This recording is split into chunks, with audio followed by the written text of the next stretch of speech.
Libre, independiente y decidida, así es Stefan. Trabaja en una conservera, está en apuros y nerviosa por conocer a su padre después de tantos años. ¿Es usted Serge? Sí. Así que tú eres Stefan. Sí. ¿Cómo me has encontrado? ¿Alguna vez Serge te dijo que tenía otra hija? Serge es un hombre rico y oscuro. En su excéntrica familia, el ansia por el poder, el dinero, las mentiras y los secretos lo mueven todo. Imagino que no debe haber sido fácil para ti, pero por favor, no vuelvas. Desde que tuve el ictus todo se ha complicado. Quieren ponerme bajo tutela. Si queremos que todo vaya bien, hay que decir las cosas a la cara. Nadie es quien parece ser. Estefan, ¿no estás de acuerdo conmigo?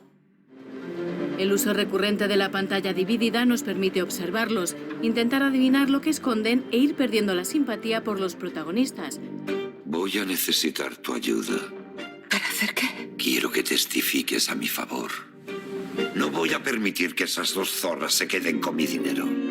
Sebastián Magni, su director, sigue la senda de la ceremonia de Chabrol, 8 mujeres y puñales por la espalda, pero no tiene su chispa.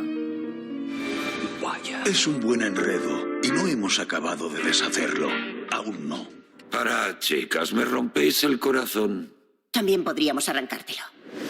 El origen del mal es un drama familiar desconcertante, pausado, un thriller psicológico que hace un retrato de esa familia rica y sus dinámicas. Para mí la familia es lo peor del mundo. Es como un veneno que tenemos en la sangre.